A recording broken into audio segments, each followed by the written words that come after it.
Él es Enrique Burak, comentarista deportivo, cronista, conductor y sobre todo, un apasionado del deporte, que con su particular voz logra contagiar esa pasión en cada transmisión. Viene el tiro para el cuadro y ya pescaron a Rosarena. ¡La pelota se va! ¡Ganó Tampa! ¡Ganó Tampa! ¡Ganó Tampa! ¡No puedo creer lo que acabo de ver! Hoy, en Entrevista para Enlace Judío, Enrique nos habla de sus ancestros judíos, su infancia en el nuevo Colegio Israelita de México y la parte complicada que tiene su profesión, un oficio que millones de personas quisieran tener. Hola Enrique, ¿cómo estás? Qué gusto me da saludarte. Igualmente, Nadia, muchísimas gracias por haberte fijado en mí para esta entrevista, con muchísimo gusto. Pues qué voz tan extraordinaria tienes, Enrique. De verdad es que la escucho y ya me remonta al deporte de una manera inmediata. Empecemos por una curiosidad que yo siempre he tenido. Te apellidas Burak. De hecho, tengo entendido que tu padre era judío, incluso tú hiciste bar mitzvah, tuviste una educación ahí un poquito judía en el colegio Yiddish. Cuéntame un poco sobre tu infancia y sobre todo sobre tus orígenes. Pues sí, mi papá llegó de Europa en 1930.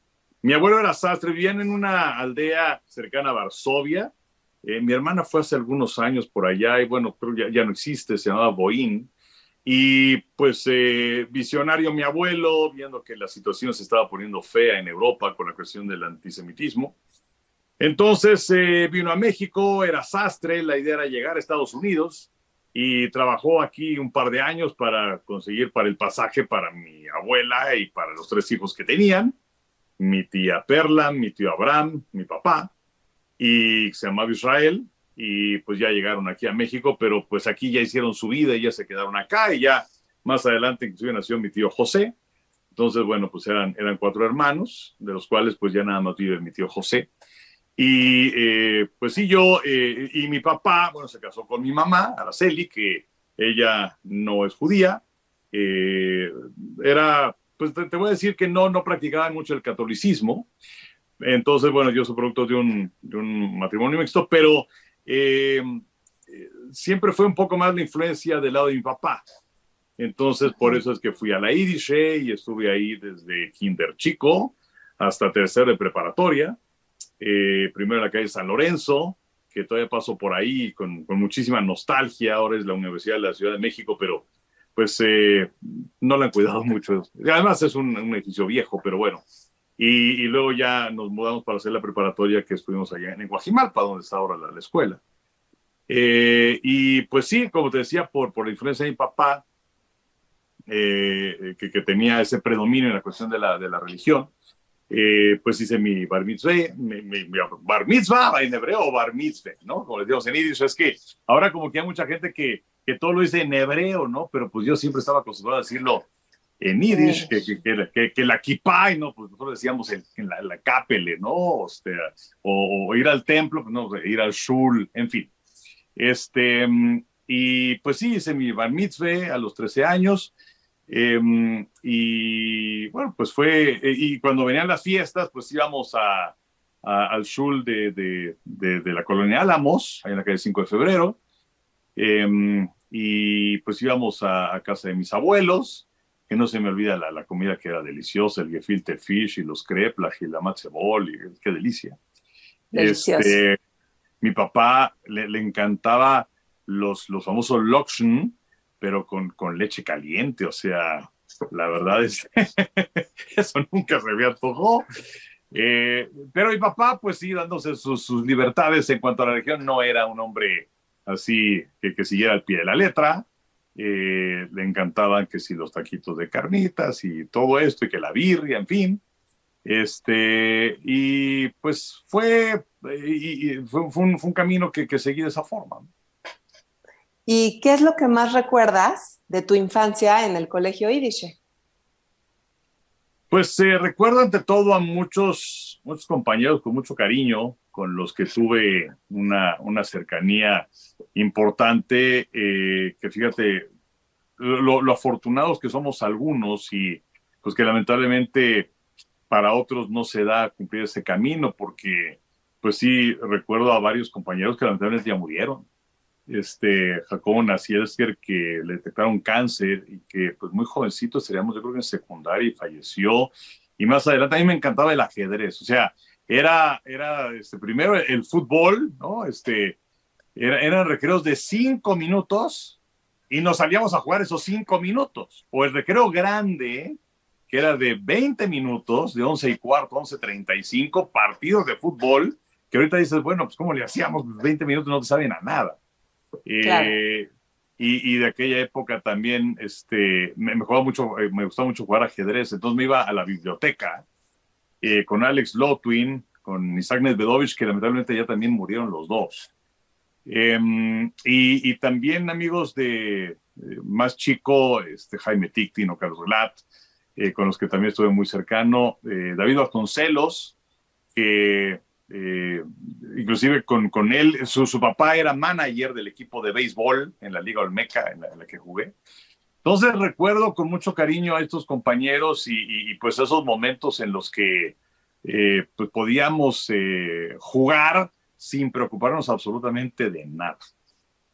Maravillosos tiempos. En esos años, Enrique, ¿ya creías tú o ya soñabas con la idea de ser comentarista deportivo? Fíjate que sí, yo tendría quizás 9, 10 años. Yo digo, la verdad es que para practicar deporte siempre fui muy regularcito. Las cualidades no se me brindaron, pero mi papá jugaba boliche y entonces ese ha sido el deporte familiar por excelencia. Y lo jugué más o menos, mi hermana mucho mejor que yo, mi papá muy bueno era para jugar boliche. Y jugué algo de fútbol, jugué béisbol, como te decía, en la Liga Olmeca. Pero en realidad la cuestión de los deportes fue enamorarme de él a través de las voces de quienes lo narraban. O sea, de un Ángel Fernández, que para mí ha sido el mejor narrador de fútbol que existió en este país, de Sonia Alarcón para el box, para el béisbol, del Mago Septién, igual para la lucha libre, para el béisbol, en fin, las grandes voces de antaño. Entonces me encantaba escucharlo. Y pues yo andaba por ahí de los, no sé, te decía, 9, 10 años y mi papá trabajaba en Grupo Vitro y tenían un palco en el Estadio Azteca, pues para llevar a los clientes. Y cuando no había clientes que llevar, el palco quedaba disponible, íbamos. Entonces la sensación de llegar al estadio, porque bueno, pues es una mole de concreto, ¿no? Lo conocemos todos. Pero como íbamos al palco de Vitro, entonces pues, llegabas con tu coche al palco, y se abría la puerta del palco, entonces lo verde del pasto, ¿no? Y el colorido de la tribuna y el rugir del público. Entonces, entre estas sensaciones y escuchar a los narradores de aquella época, dije, yo creo que me gustaría dedicarme a esto, ¿no? Aunque hacía muchas maquetas y me encantaba, y en algún momento dije, pues a lo mejor soy arquitecto, pero la verdad es que me ganó la cuestión de la crónica deportiva. Y luego mi papá me regaló, yo tenía 12 años, una grabadora portátil, que bueno, una cosa de este tamaño, ¿no? Pues, chiquita de aquella época. Y entonces empecé pues a grabar mis programas y a hacer narraciones y cosas de estas. Y desde esa edad dije, pues yo creo que eso es a lo que me quiero dedicar. ¿Y cómo recuerdas esa primera oportunidad que recibiste pues en este rubro laboral? Pues mira, fue a través de Fernando Schwartz, que él...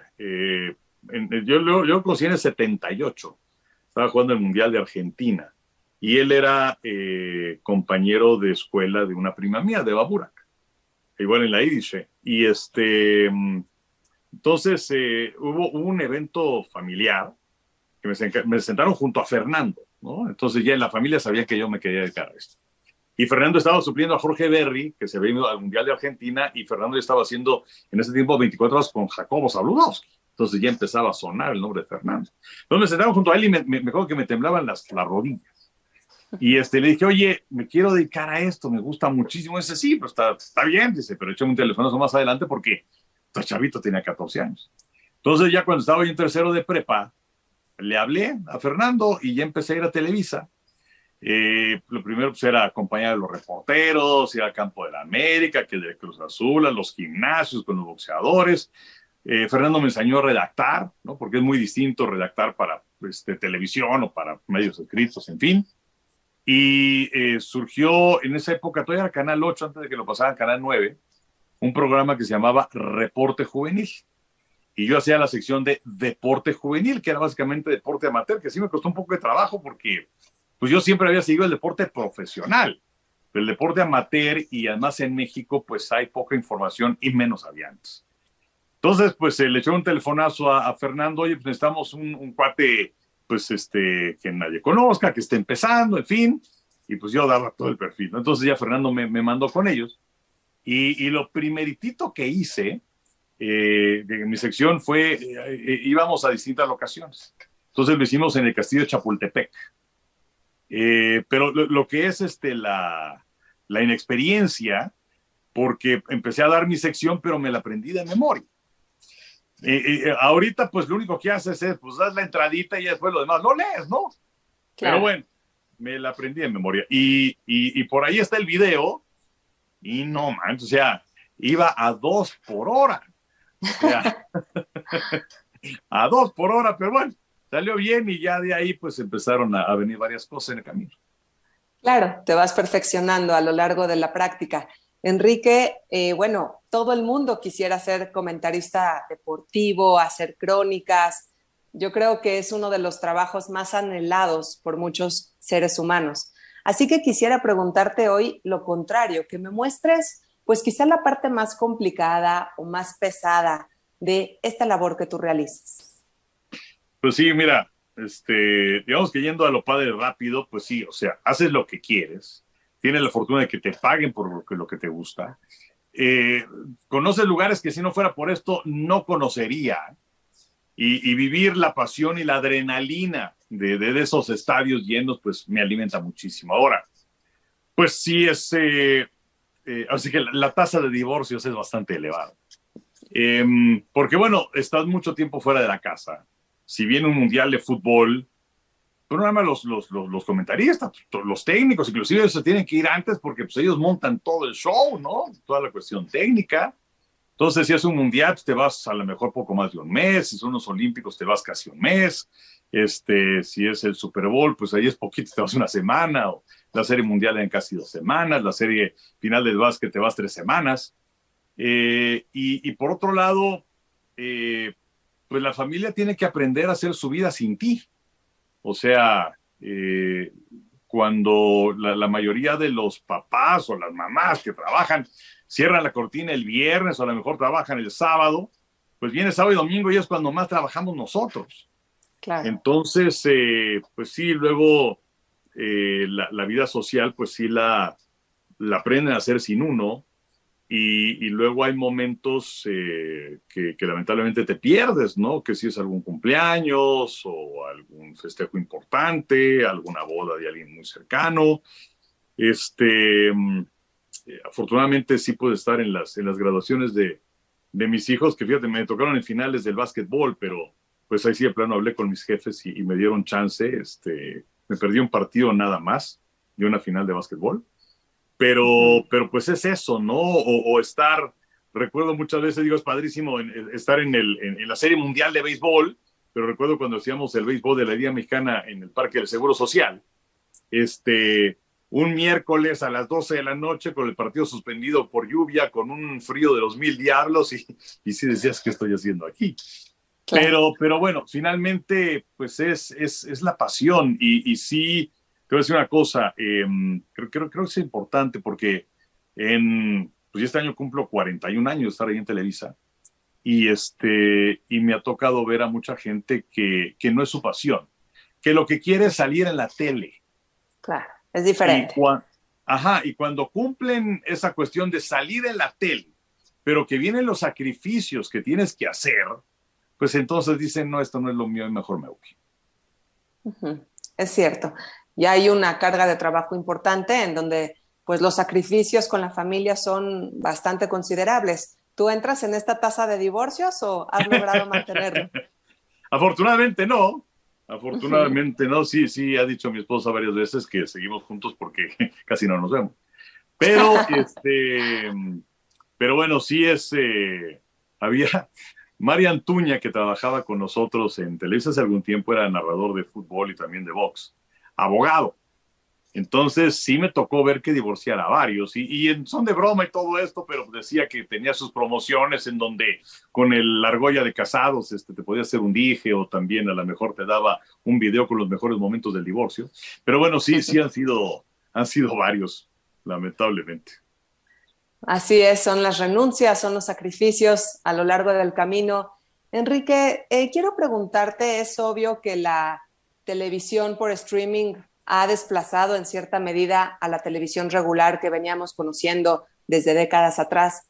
¿Esto ha impactado un poco al mundo del deporte? Yo creo que un poco, no de una manera definitiva. Yo creo que es un poco, habrá que ver conforme pasen los años, ¿no? A lo mejor es cuando llegó la televisión y la gente del cine estaba sumamente preocupada. Y finalmente, pues ahí van, o sea, el cine es una cosa, es una experiencia y la tele es otra experiencia. La tele, inclusive, que hay que diferenciar, o sea, tienes la tele restringida y la televisión abierta. Y la televisión abierta sigue siendo la que manda. Sigue siendo el medio en donde los mayores ingresos de publicidad se dan. Y creo que hay un ejemplo muy importante hablando acerca del deporte. O sea, la NFL, que vaya que es una liga que creo que marca paso y creo que puede ser la mejor liga del mundo. Pues ellos acaban de firmar el año pasado un contrato con ABC, NBC, Fox, CBS, toda televisión abierta, por 10 años, por $100 millones. Entonces, esto quiere decir que le están apostando a la tele abierta y a los medios convencionales.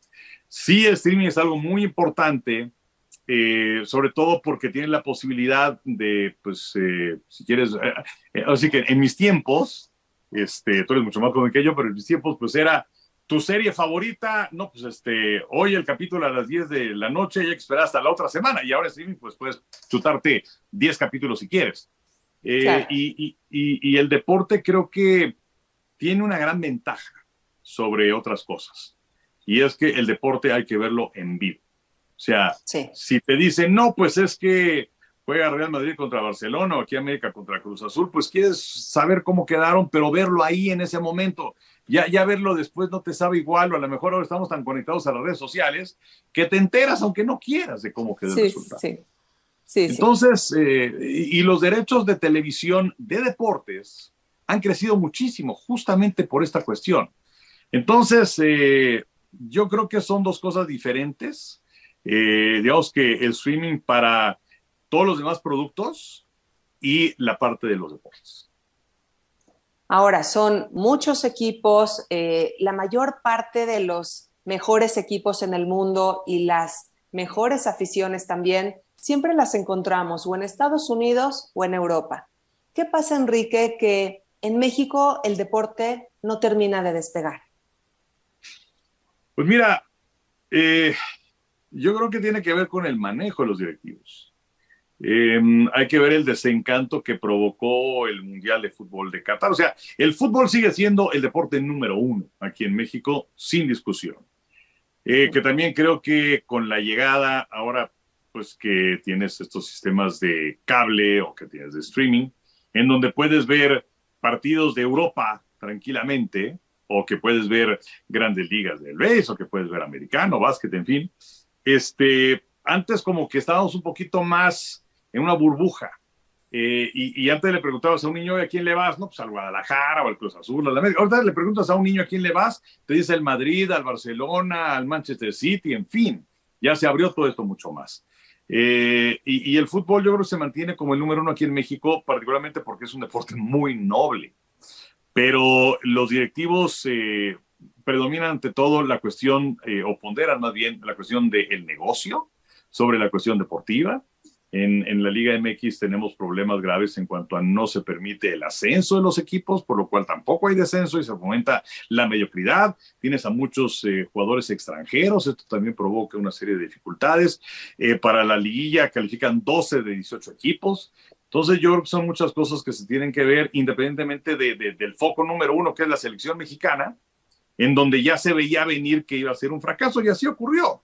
en el Mundial de Qatar. Y ahora dicen, no, vamos a cambiar las estructuras, vamos a hacer todo diferente. Fíjate, me encontré una crónica después del fracaso del Mundial de Argentina 78, igual México eliminado, primera ronda, último lugar. Y si le cambias nada más los nombres de la época y le pones los nombres de ahora, es lo mismo. Y no pasó nada entonces ¿por qué va a pasar ahora?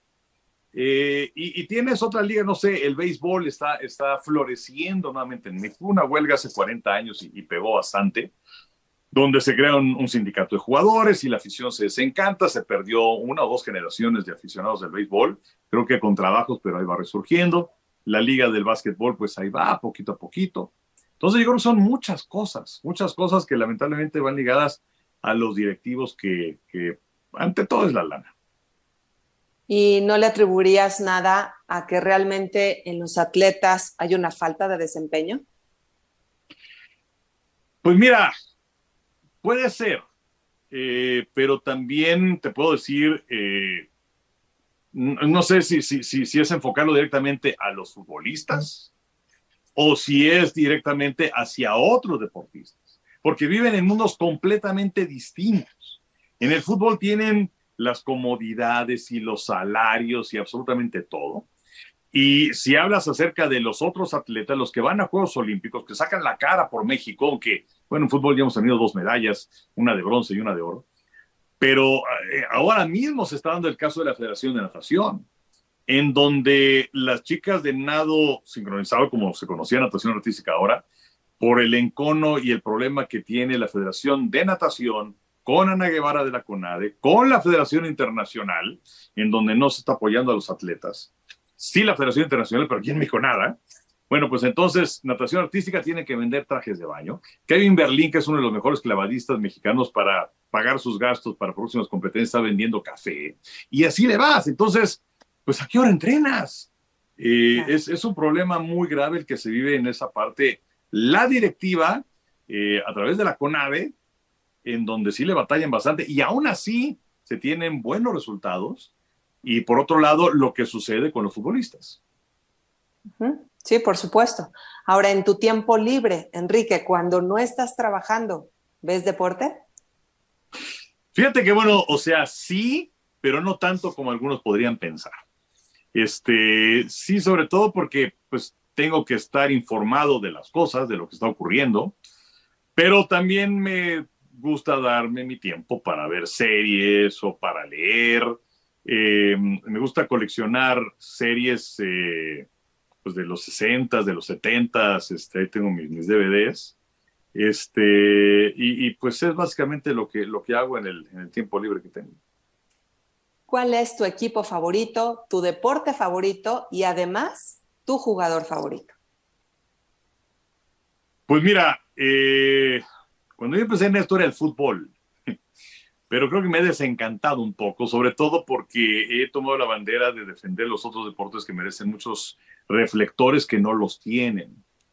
Entonces, pues me he enfocado más, me apasiona, aunque no es un solo deporte, pero soy un enamorado de los Juegos Olímpicos, porque tienes es un mosaico de naciones y de deportistas espectacular, que está lo mejor de lo mejor. Y bueno, del día a día, me encanta el béisbol, el fútbol americano, creo que un poquito más el fútbol americano que el béisbol. Y pues mi equipo son los Vaqueros de Dallas, aunque hace un cuarto de siglo que no hacen absolutamente nada. Y mientras siga Jerry Jones como dueño, pues no van a hacer nada.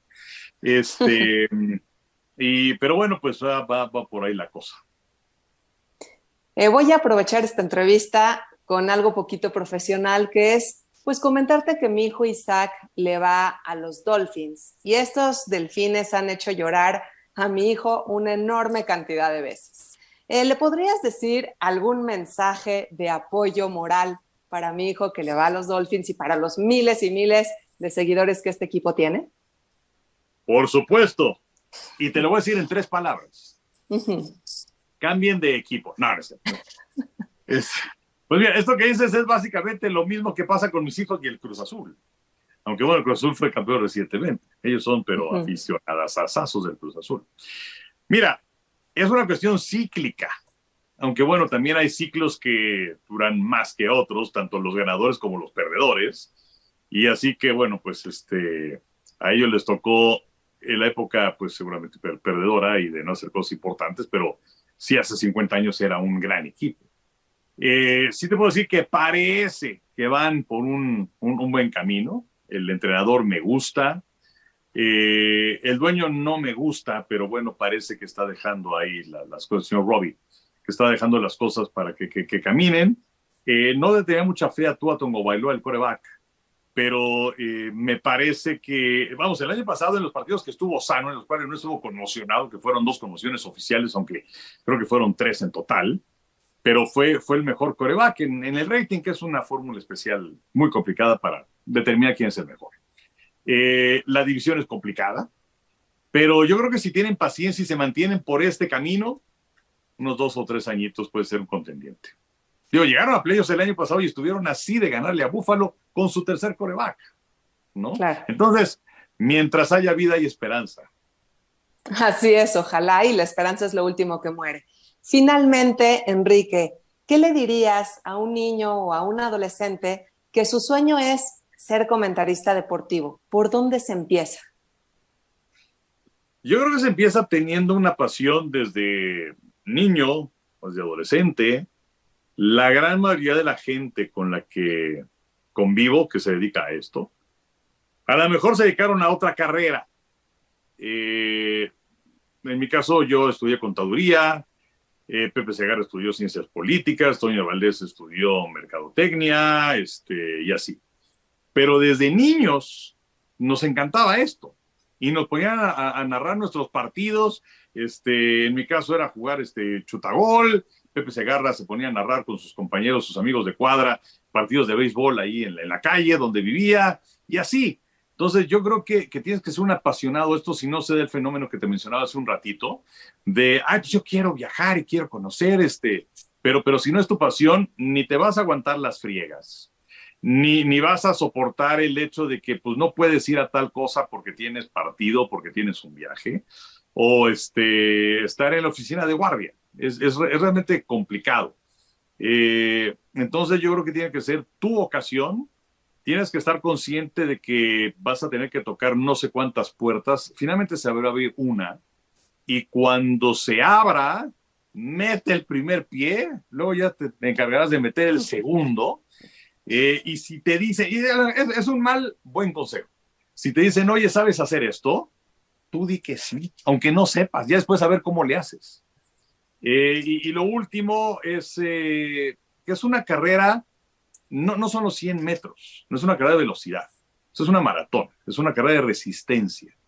Y yo creo que esos son los puntos que les comentaría. Estoy muy de acuerdo contigo, y no solamente para ser un comentarista deportivo, sino para cualquier profesión. Enrique, te quiero agradecer muchísimo tu tiempo. Te voy a decir por qué. Porque tus horas dedicadas al deporte, el deporte es mucho más que eso. Realmente los mexicanos en particular tenemos millones de problemas de diferente índole, sobre todo económicos, y llegar a casa y disfrutar ese ratito de fútbol, del resumen, de los comentarios, nos da un equilibrio mental, una paz, una sensación de armonía que nos motiva para vivir el día siguiente. Así que muchísimas gracias por eso. No, hombre, Nadia, muchísimas gracias por tus palabras. Déjame decirte que admiro mucho el trabajo que haces, muchísimas felicidades.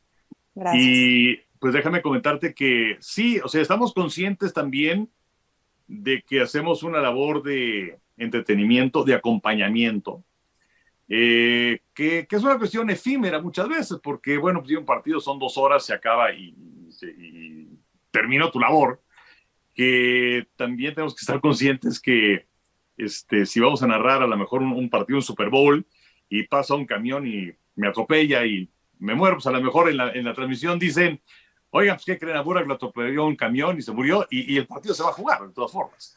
Claro. Pero pues sí, hay mucha gente, sobre todo en transmisiones que hacemos en radio, en donde es gente que está sola. Hay mucha gente que vive sola. Y entonces que estás consciente que te conviertes en quienes los acompañan. Entonces, pues es un auténtico privilegio tener esa oportunidad y bueno, pues mientras los jefes nos aguanten, ahí seguiremos. Así es, gracias Enrique, gracias por el aporte a toda la sociedad mexicana. Que Dios te bendiga y te mando un fuerte abrazo. Igualmente, nada para ti. Gracias, hasta luego. Gracias.